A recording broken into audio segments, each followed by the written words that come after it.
Hey guys, it's Dr. Justin Marcagiani here. Today's video is going to be all about gallbladder function, the top supplements and nutrients we need to help our gallbladder to function properly, and what's our gallbladder even for to begin with. All right, before we dive in, make sure you smash that like button. Really helps. Also, head over to justinhealth.com/iTunes. Really appreciate if you give me a review there. That would be awesome. We'll put the link down below as well. All right, guys, so first off, what is your gallbladder? Your gallbladder sits in the upper right-hand quadrant here underneath the rib there, right underneath actually your liver. Your gallbladder's main job is to actually concentrate bile, and bile is going to be needed. A lot of it's cholesterol to actually help break down fatty acids.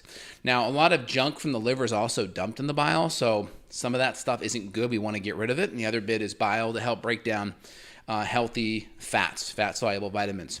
Now, if we don't dump our gallbladder, if we don't continually contract it and get that bile out there moving, a lot of those cholesterol salts in there can crystallize. Those bile salts can crystallize, and then those crystals become gallbladder stones, and they're hard, they're jagged. So then when your gallbladder contracts one day when you eat some fat, you can get gallbladder inflammation. So my opinion, a lot of food allergens and low-fat type of dietary restrictions really cause a lot of gallbladder problems. That's a biggie. A couple of things that drive low gallbladders: not enough stomach acid and not eating high quality cholesterol, fats, and proteins. So if you're eating good quality grass-fed meat, good quality proteins and fats, the fats in there will trigger good quality bile release, and then you're not going to have these stones and these crystals forming. So that's a really big component in all this. The other is good hydrochloric acid levels, because when we have all of our food, which is in our stomach, right? This is called chyme. It's all mixed up food and digestive juices. We need a nice low pH on this. This nice low pH helps trigger a compound in our small intestine called cholecystokinin. It's very pH sensitive. And that's a signaling compound that's going to cause our gallbladder to contract. So good acidity actually starts the triggering of proteolytic enzymes in the stomach. Pepsinogen to pepsin gets a lot of those proteolytic enzymes going. Good acidity helps with gastrin levels too. And then that food gets brought down from the stomach into the small intestine. This is where you have a bicarbonate release from the pancreas to bring that pH back up. Before that happens, you're going to have a nice triggering of cholecystokinin, which will cause a gallbladder release of bile. And you'll also have some pancreatic enzyme release of lipase and other proteolytic enzymes, trypsin, chymotrypsin, etc. So we need good hydrochloric acid levels for our gallbladder to work. So if you're chronically stressed, physical, chemical, emotional stress, that's going to be a problem. That's going to lessen your stomach acid levels. Also, just food allergens. There's some common food allergens that affect the gallbladder. That's going to be things like pork, bacon, obviously bacon, pork are connected, coffee, onions, sometimes turkey, cauliflower. There's a couple. I have an article that I've written on gallbladder issues, and in that article I kind of list all those common foods out. We'll put that link in the show notes so you guys can take a look at that later. So gallbladder, very important for digesting fat. Now, a lot of people think that, you don't need a gallbladder. No big deal. Just take it out if it's inflamed, right? If you have that upper right quadrant pain here, or just a lot of times it can manifest to the shoulders, right? So you can have a lot of shoulder issues, and that may really be a gallbladder issue, but you'll have maybe some shoulder pain, right? Just kind of like a heart attack. You may have left jaw and arm pain for a heart attack, just like, lower right hip quadrant pain for the appendicitis, right?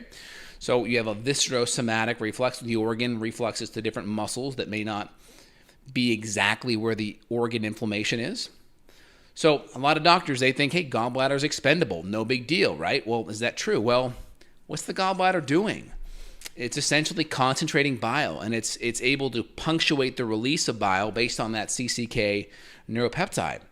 And so when you don't have that, the common hepatic bile duct essentially in the liver becomes your bile duct. So that's where bile will emanate, and it just drips because it doesn't really have a holding containment center. So it's going to drip into that small intestine. That's what's going to happen basically. It's going to just drip. And then you're not going to have that punctuated bile release, meaning you're not going to have that bile release happen right when you're eating fats and proteins. So you're not going to have great digestion. Now, this is important because who are the people that are primarily affected by gallbladder issues? Well, general surgeon friend of mine, there was an acronym a lot of general surgeons are taught because they do a lot of the gallbladder removal surgery, right? The acronym is FFF, female, fat, and 40. Female, overweight, and 40 and up. That's the acronym. The general surgeons know it because that's their customer 80% of the time. Now, why is this bad for women? Well, 40 means typically before menopause, typically. So these are women that are on that cusp of going perimenopausal or menopausal, and they're going to go through a lot of hormone stress as they transition to menopause. They're going to need to rely on their adrenals. They're going to need to rely on good, healthy hormone balance. Well, what happens if they can't break down those hormone building blocks, aka cholesterol? That's a building block for all your hormones. What about important fat-soluble vitamins and amino acids? These are really, really important building blocks. So now you can't break down or digest these building blocks. Well, how are you going to have a healthy menopause, right? How are you going to go into menopause and transition hormonally as a woman without good building blocks? It's going to be really hard. So you're going to have an increased risk for hair loss, mood issues, depression, anxiety, vaginal dryness, hot flashes, all of those different things. So the first key to anyone's health is going to be digestion. So just because you're eating a really good diet doesn't mean you're breaking it all down. So we got to make sure you're eating good, you're digesting it good, you're breaking it all down. And that includes good bile flow. That includes good enzyme production and good acid production. And also making sure we don't have any underlying infections or bad bacteria imbalance in the gut. Those are all other important things we can dive in deeper. Certain infections like Giardia are known to maybe affect the gallbladder. So H. pylori as well. So these are infections that could be driving inflammation in that area that we should probably look at as well. So I hope you guys enjoyed today's video. If you enjoyed it, please let me know down below. Really curious to know your thoughts on it as well. But fat digestion is so important. And if we're going to be a fat burner, right? If we're going to be more ketogenic and rely more on fat for fuel, well, we got to break it down, right? We got to have really, really, really good digestion. That's so, so, so important. All right, so very good. Hope you guys enjoyed it. If you want to dive in deeper, if you have hormonal issues or gut issues or gallbladder issues and you want to dive in to get to the root underlying issues addressed, feel free and let me know. Reach out. There'll be a link below where you can schedule a consult with myself and our colleagues. And if you enjoy it, give it a thumbs up. Really appreciate it. Head over to justinhealth.com/iTunes, iTunes, and give me a review. I really appreciate it. Also, supplements for gallbladder. What do we like? Bile salts are great. Really good. That kind of replaces the bile that may not be there. Of course, enzymes and HCl, great. Dandelion root, great. Phosphatidylcholine, taurine, excellent. I mentioned beetroot powder already. Let's see. Milk thistle's wonderful, also really good. So these are some really good things. Extra lipase could be helpful just to help with the fat digestion. These are all excellent sources. So a couple of my products that I recommend to patients. HCl Supreme is great. Enzyme Synergy is great. Liver Supreme has a lot of those liver support products in there that I recommend. But whatever you get, make sure it's from a high quality source.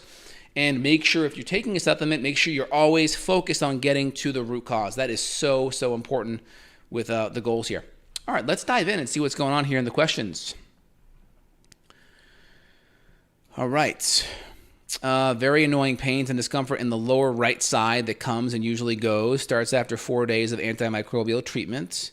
Which can it be and how might you suggest to proceed? So it depends. I mean, that could be an ileocecal valve issue, but you should be, I'm not sure if you're a patient or not, Alex. A lot of patients don't use their names on these chats, which is fine for anonymity purposes. But you should be following my die-off reaction handout. So if you're a patient of mine, you should be calibrating your clearing herbs so you don't clear too fast and too hard. Because if you clear too fast, too hard, your detox and lymphatic and immune system get overwhelmed. So you really want to make sure you're not overwhelming your system, number one. Make sure your diet's great. That goes without saying. We can add in some extra activated charcoal as well to help kind of bind things up. Just take it away from food and supplements. 2 hours after food and supplements, 1 hour before is pretty good. Good. My right side is right around my rib area. Should I start with a juice cleanse? Just get the junk moving. No, I don't recommend. Are you talking about for like the gallbladder? I don't recommend gallbladder cleanses just because if you ever have a stone and you really purge that gallbladder, you can get quite a bit of inflammation. There's an article on the Townsend letter about these gallbladder cleanses, and I personally don't think what you're seeing in like the stool afterwards isn't all those stones. So a lot of times you're drinking some kind of oil substance, usually some kind of an Epsom salt, and then usually some kind of a juice like an apple juice. The Townsend letter found that a lot of what you're taking in the oil, the juice, and the Epsom salts is actually what those stones are. Because everyone consistently has stones like that do those cleanses. I tell you how many patients I see that come in that have gone and gotten an ultrasound, and there's never that many stones. Never that many that come out. And so I think that what you're seeing is more as a result of the congealing of those 3 compounds that you take before the cleanse. That's what you're seeing. And the Townsend letter echoed that as well. But either way, let's say it is fully evacuating all those stones. All it takes is a couple of sharp stones and you got a gallbladder attack. So you got to be careful with that. Yeah, so if your dad had passed recently, Johnny, then that could be definitely some stress that could be irritating things. Dr. J, how do I improve my digestion and heal my gut? Yeah, so that's a loaded question because we just talk about that all the time here. But I would just take a look at one of my podcasts on gut healing, justinhealth.com. In the search, just put in gut healing podcast, or go to my iTunes channel and just look for that on the search and then start there. That'll be a lot better. I won't give it justice in our 30 seconds here. Would white rice be good for bulking up and body weight? Yeah, it could be. You could try another starch as well. White potato maybe even better because it's grain-free. Yep, that could be a better option. Bad cough seems related to digestion. Tested negative for bugs. Cough goes away with Alka-Seltzer. Yeah, so you probably have some silent reflux going on. What does that mean and what do I do? Taking gallbladder enzymes, apple cider vinegar seems to irritate. Yeah, so it sounds like you got some digestive atrophic gastritis going on in the gut. So if ACV is a problem, I imagine taking betaine HCl with pepsin is probably a problem as well, right? So I would just focus more on enzymes, and I don't know how good, people write these questions. I don't know how good someone's diet is, right? So if your diet's not great, make it amazing, and then really work on pre-digesting that food with a good Instapot, or just really making sure you're really chewing well and not hydrating with food. I get my B12 from milk, my protein from chicken, and my iron from supplements. Do I still need red meat? I probably would. There's a lot of great nutrients in red meat. A lot of the iron, too, is going to be great, so I would do it. I mean, there's no reason to not do it. Just keep it pasture-fed and organic. I don't see a problem with it. I'm also dealing with liver and kidney and adrenal issues as well. How do I deal and heal the gut and improve my digestion and kidneys and adrenal function? So just start with the gut stuff, Mike. Do that. Go look at that gut podcast, and there's a couple. We talk about how the hormones dovetail in there.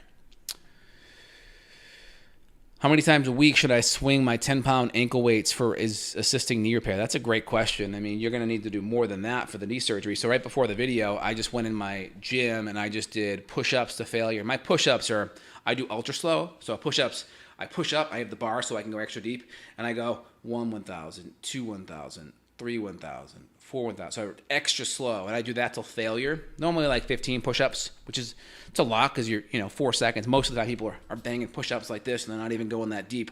So I go all the way up, all the way down, 4 seconds, and then I go into TRX rows, 4 seconds, and then I do kettlebell swings to failure. And I'll do that usually in between patients. I'll run over, do a circuit, come back, see a patient, run over, do a circuit, and then I'm walking on my treadmill desk, and I'm doing about 15,000 steps a day.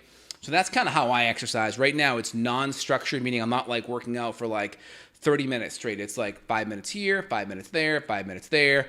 Walk, walk, walk, walk, walk. Keep the diet really clean and pristine during the week.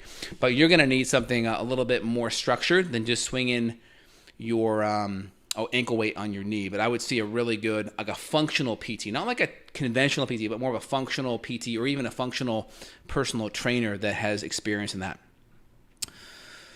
Makes sense. Possible stones I'm dealing with. Yeah, it's just don't forget, like you can have a lot of gallbladder inflammation and still not have stones. So this is a weird thing for people to kind of wrap their heads around. A lot of those food allergens I mentioned, like paleo autoimmune, will cut out a lot. But then there's the pork, the bacon, the coffee, the onions, some of those. So take a look at my gallbladder article on that too. Some of those food intolerances could be affecting your gallbladder. 57 years old, I take nitric oxide. I do Zach Bush's NO exercise and drink beetroot powder. Is that too much? I think that's okay. I mean, I would just see how you feel. As long as you titrate it up and you feel good, I think that's fine. How can someone get rid of gout? Yeah, get your fructose levels down. So I'd go on a very, very low-carb diet and get your fructose levels down. Gout isn't necessarily the issue of too much uric acid from protein. It's poor clearance of uric acid. And one thing that affects uric acid clearance is high levels of fructose, high levels of insulin resistance, and low potassium. So potassium is going to be in your green leafy greens, your avocados, and then really get all your carbohydrates and your fructose under 15 grams a day. The silent reflux, yes, beta HCl does seem to be a problem too. So yeah, you got a very inflamed gut then. So you got to really work on gut barrier integrity, good nutrients for the gut lining. In my line, it's GI Restore, right? That's going to be like zinc carnosine. It's going to be things like glutamine, glycine, really clean but also easy to digest diet. You can have an amazing diet, but if it's harder to digest, that may still be a problem. And then lean on enzymes. There's probably gut infections. Got to look there. Can stress alone hurt my gallbladder if I eat a healthy diet? Yeah, I mean, if you're stressed and you don't make enough enzymes and acid, then you won't be able to get that pH down. And that pH is a really important trigger for your gallbladder. So yes. Yeah, unfortunately, Nexium does help. Yeah, so you just got to really get to the underlying issue. So work on gut lining integrity and then look at gut infections and then just do your best to lean on more enzymes right now, maybe a little bit of bitters if you can do it, and then go from there. Dr. J, I'm currently taking probiotics for my gut health and plant-based enzymes to help my digestion, which with the food I consume. Great. Awesome.